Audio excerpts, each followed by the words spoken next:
como tal en una expansión del mismo. Y ya aquí en el plano local ciertamente ha llamado la atención una variación en la política del gobierno en materia de comunicación, a partir de que parecería que miembros del Gabinete de Salud han estado dando información y la misma ha sido restringida. El Gabinete de Salud estableció que solo los miembros de ese gabinete son los que deben estar dando información y específicamente quién está al frente de eso, que es la vicepresidenta Raquel Peña, o en su lugar el ministro Plutarco Arias. Hay una serie de áreas que evidentemente ayer le dijeron, el gabinete tiene su forma y ha restringido, porque podrían estar dando, como al efecto ha ocurrido, diferentes posiciones en lo que concierne al avance del COVID. Lo que publicó el listín el fin de semana, de que los hospitales todos estaban desbordados y no era una información correcta. Y que estamos en la segunda ola y que el otro tema es que el COVID aquí está controlado. Mire, palabras más, palabras menos, el desarrollo del COVID aquí no está en la dimensión que ha llegado en otros países donde se ha tenido que ubicar no solamente las áreas de hoteles que estuviesen desocupados, sino también crear unidades móviles que aquí nunca ha tenido que utilizarse. Los hospitales ambulantes, o sea, por fortuna eso ha llegado a no tener un colapso del sistema sanitario, como ocurrió en muchos países. Desde ese punto de vista, nosotros estamos bajo un mecanismo de control. Ahora bien, eso no quita que ahora se ha despachado la cantidad de afectados y que esto podría ir creciendo por aquello de que ya el ciudadano dominicano en todas sus instancias, clase alta, clase media, clase baja, entendió que ya no tiene que estar en casa ni en cuarentena ni en nada, sino llevar su vida normal. Una gran mayoría usamos no una, usamos dos, nos cuidamos, pero una gran parte, pero la gran mayoría está haciendo sus actividades, está saliendo, ha dejado el tema de encerrarse y el coronavirus está presente. De todas maneras, ya aquí pronto lo que va a entrar en acción es cuando nos llega la vacuna. Sí, marzo. Y marzo estamos anotados, habíamos comprado la de AstraZeneca que está presto y pronto a salir, pero pienso que tenemos que hacer cualquier clase de inversión porque eso da un respiro cuando tú hablas ya de tener el control de la vacuna. Sí. Miren, son muchas las personas, los ciudadanos del mundo que ya se han vacunado. Muchos, pero muchos en diferentes países. Y usted escucha uno que otro detalle, ¿verdad? De apreciación, de que se desmayó uno que otro. Ahí hay un 5% que no necesariamente la efectividad de la vacuna, que está marcada en un 95%. Pero nos quedan 3 días todavía del año y ya son muchas la gente que se están vacunando. En Estados Unidos ya pasaron del 1.000.000 de vacunados. Y en el Reino Unido fueron los primeros. Fueron los primeros. Sí. Y de hecho ya se está ofreciendo por ahí gente que van y... Pero mire cómo son las cosas, don Luis. Los rusos que tienen su vacuna Sputnik 5 la lanzaron primero y decían que tenía más de un 90% de efectividad. Sin embargo, ayer 58% de la población dijo que no confía en esa vacuna y que no se la va a poner. Pero no se la ha puesto Putin. Y Putin dice que no se la ha puesto porque la vacuna no es efectiva en mayores de 60 años.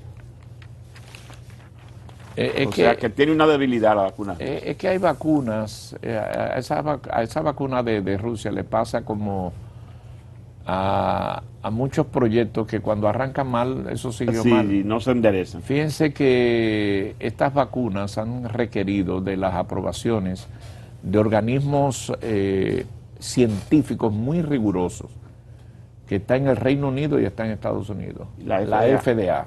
O sea, son una serie de mecanismos de evaluaciones que tienen la rigurosidad de examinar, evaluar y verificar si el procedimiento se cumplió, chequear los registros, hacer pruebas per se, o sea, hacen pruebas, tienen ciudadanos para hacer pruebas y aceptan someter todo a lo que esto se mantiene. Entonces, evidentemente, eso no ocurrió con la de Rusia. No. Porque querían hacer un poco de ser los primeros, querían un poco de hacer aquello, pero la mejor política está, en el principio se dijo que Putin iba a que sus hijas se la colocaran, pero eso estamos hablando de hace 2 meses, pero era una forma de decir, aquí en Rusia nosotros somos los mejores. Bueno, la prisa lleva errores. Sí. Y eso conlleva una serie de 4 fases básicas. No, y ahí volvemos a los asuntos de los parámetros internacionales. Cuando la Organización Mundial de la Salud no le da crédito a los datos que da determinado gobierno, es porque tienen debilidades.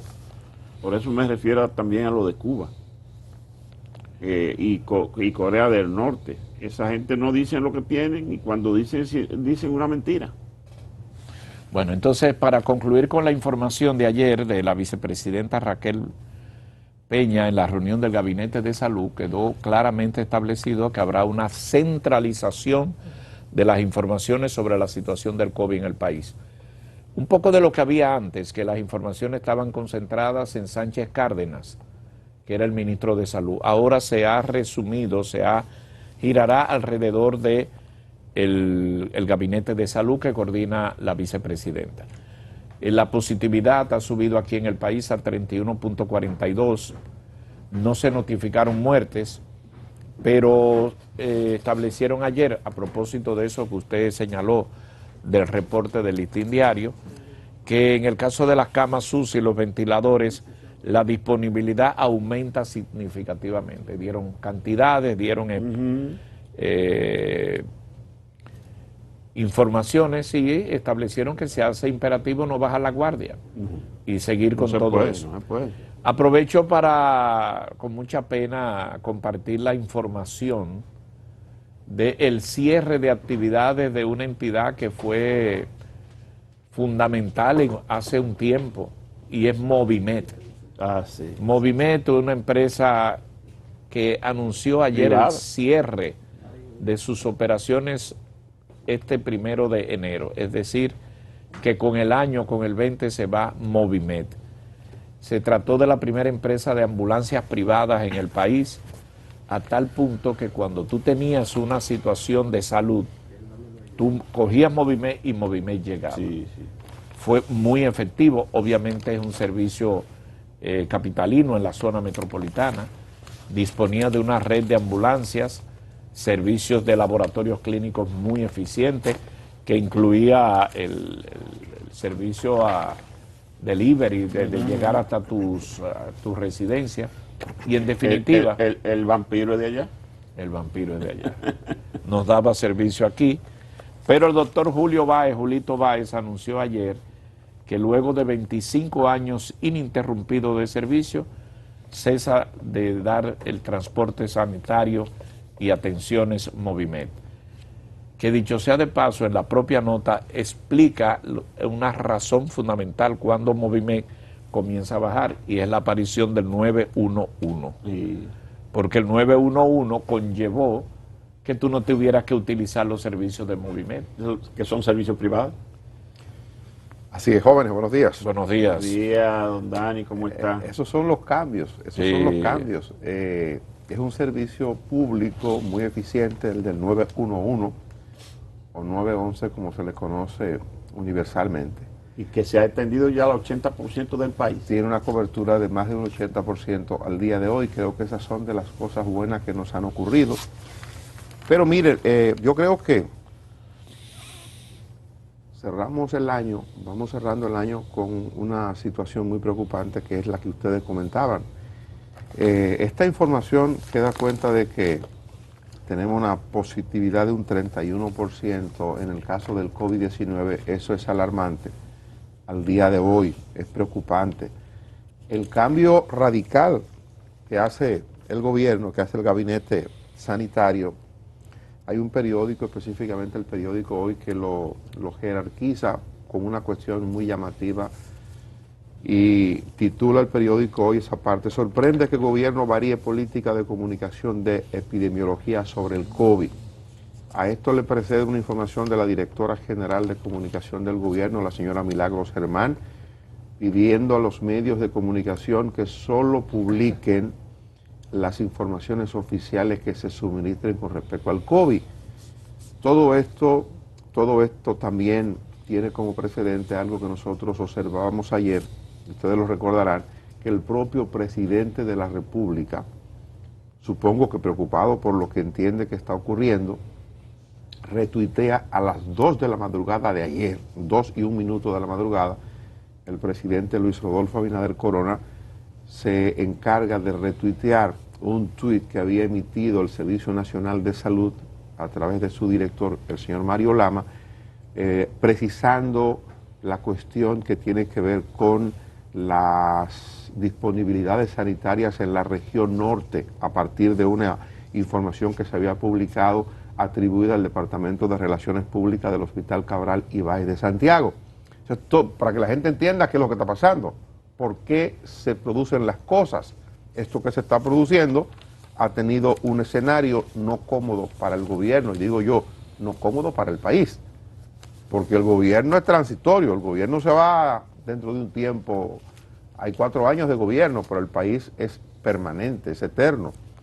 Entonces, creo que lo que está ocurriendo ciertamente opera contra la conveniencia de manejar adecuadamente el asunto sanitario, que no solamente tiene que ver con las medidas de prevención o las medidas de las respuestas que se puedan dar frente a la pandemia, tiene que ver con un elemento clave, con la comunicación. La comunicación forma parte de eso de manera fundamental para que la gente pueda estar orientado adecuadamente. Lo que está ocurriendo hoy día en el mundo es muy serio con respecto al coronavirus. Esa segunda ola, hay unas declaraciones del jefe de epidemiología del Ministerio de Salud Pública hablando de una segunda ola y alertando sobre la peligrosidad que enfrentamos hoy como país. Esa declaración es refutada y se refuta a propósito del cambio de comunicación, supongo. Solamente están autorizados a hablar los que forman parte del gabinete sanitario, y el gobierno, creo que es un asunto que hay que manejarlo con mucha delicadeza por lo siguiente: el gobierno no debe ocultar información con respecto a esto, pero tampoco... Caer en la censura tampoco. No debe ocultar información, pero tampoco debe permitir la divulgación de informaciones dispersas. Yo estoy de acuerdo con que hay que tomar medidas especiales frente a esto. No es correcto centralizar la información en este momento. Pero es peor dispersarla. Claro. Si cada uno dice lo que le da la gana, nos volvemos un desastre. Cuando hay crisis, hay crisis. Y si el gobierno deja que cada uno diga lo que quiera, bueno, pues entonces nos pusimos locos todos. No, y entonces también los medios lo que hacen es, cuando está dispersa, que ellos buscan su propia información. No van al Palacio ni van a Salud Pública, sino que van directo a los hospitales. Esa es la observación que hago, y creo que Johanna entiende un poco de lo que yo estoy tratando de decir. Dice, bueno, centralizarlo es problemático, sí, es verdad que eso es problemático, pero en medio de una crisis como la que tenemos, el gobierno no se debe cerrar a dar las informaciones que tenga que dar, y debe dar las informaciones de forma oportuna para que los medios de comunicación no tengan que verse en la obligación de buscar informaciones por su propia vía, cosa que siempre va a ocurrir. Esto que ha estado publicando el periódico Listín Diario, que nosotros comentamos ayer, es una actitud de periodismo diligente. Y en esa actitud, el periódico Listín Diario acude a las fuentes y da a conocer las informaciones. Ahora, y creo que es lo que yo han tratado de observar, que la fuente se cierre para que los medios no tengan, y ya eso es un problema. Perdón que lo interrumpa, don Dani, sé que usted va a continuar con el tema. Cuando salió el ministro del encuentro ayer, de la reunión, cuando los periodistas lo abordaron, él es miembro del gabinete de salud. Cuando los periodistas le preguntaron, a eso me refiero con centralizar la información, él dijo, no tengo ninguna opinión. No es correcto. O sea, si estamos en una crisis, no podemos ocultar la información, al contrario, tampoco alarmar y exagerar la nota. No es eso, pero hay que comunicarle a la población lo que está pasando. Si se va a centralizar la información, cada que tiempo la comisión que integra la señora vicepresidente, la señora Raquel Peña, ¿cada qué tiempo van a hablar? ¿Va a hablar ella solamente? ¿Va a hablar el señor ministro? ¿Cada qué tiempo lo hará? Hay que mantener a la población actualizada sobre el tema. Repite el señor director de epidemiología, el señor Ronald Esquiwis, dice de nuevo, hemos dicho que estamos ante la puerta de una segunda ola.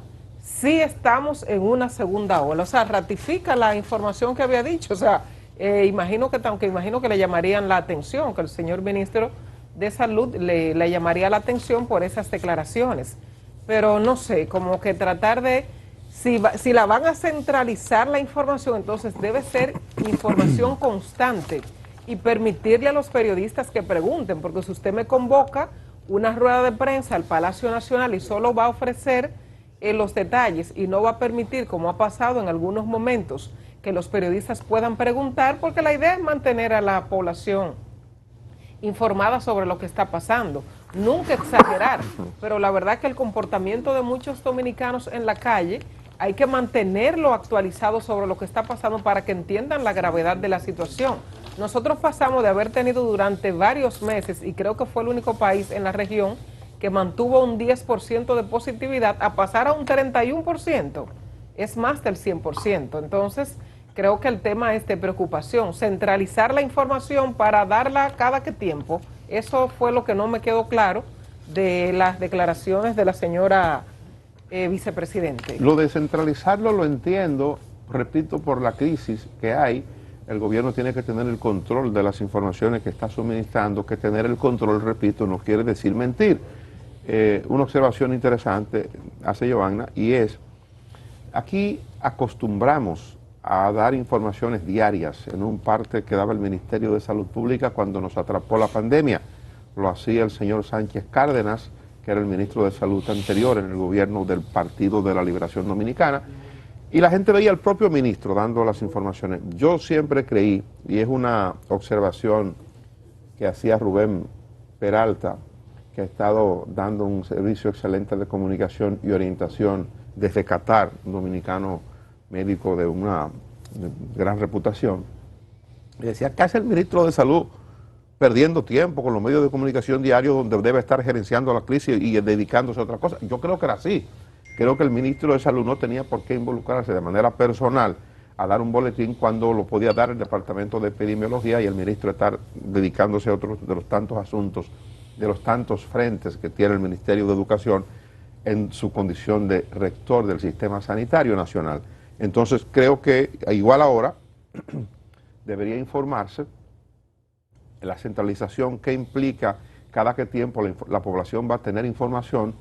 Eso es importante. Creo que lo que observa Giovanna tiene mucho sentido. Es importante saber cuándo, cómo la población va a tener informaciones sobre la evolución del coronavirus y sobre la evolución de los protocolos que se van a establecer para lo de la vacuna, cuando llega la vacuna, todo ese tipo de cosas. La oferta permanente que tenemos hoy día, eso es una información muy valiosa, muy importante.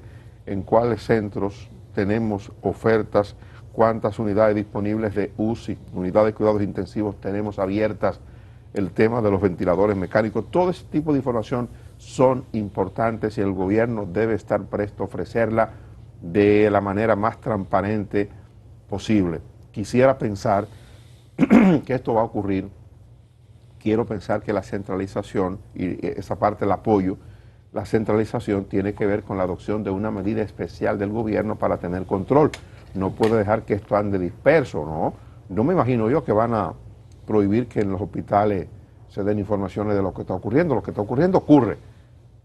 Pero que haya un mando central en un momento de crisis en materia de comunicaciones es explicable perfectamente. Yo creo que la gente... Explicable y válido. Y válido. La gente tiene que saber que estamos en una situación muy delicada. Esta información que reitera el señor Kiwi del Departamento de Epidemiología del Ministerio de Salud Pública ha sido refutada por algunos médicos también, y han dado la versión de que no es posible establecer en República Dominicana lo de una segunda ola si no hemos tenido un estándar para el asunto de la aplicación de las pruebas. Me explico.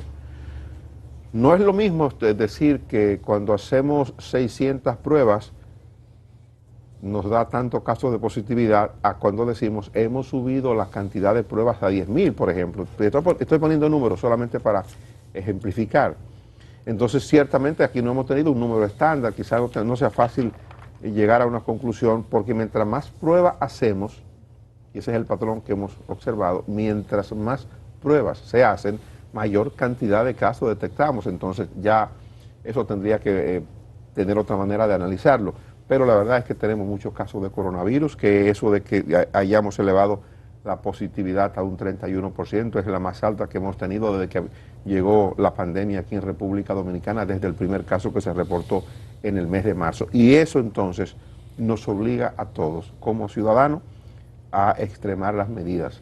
Creo que en el caso particular de cada ciudadano dominicano tiene que tomar las medidas más extremas para protegerse y para proteger a la familia. Ayer